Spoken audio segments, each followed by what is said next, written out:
Bugün Azərbaycan Respublikasının sərhəd mühafizə orqanları əməkdaşlarının peşə bayramıdır. Azərbaycan sərhəd mühafizəsinin yaradılmasının 107-ci ildönümü qeyd olunur.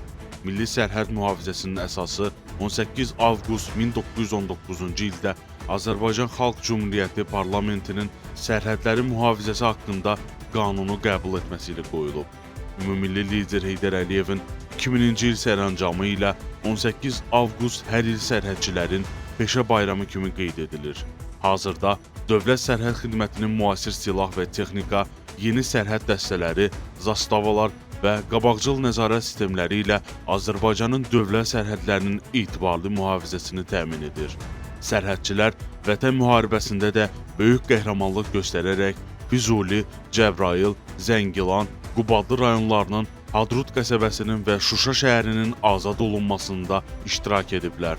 Müharibədə 47 sərhədçi şəhid olub, 197 nəfər yaralanıb. Bu əlamətdar gündə Azərbaycanın dövlət sərhədinin keşiyində dayanan bütün sərhədçiləri təbrik edir, onlara şərəfli xidmətlərində uğurlar arzulayırıq.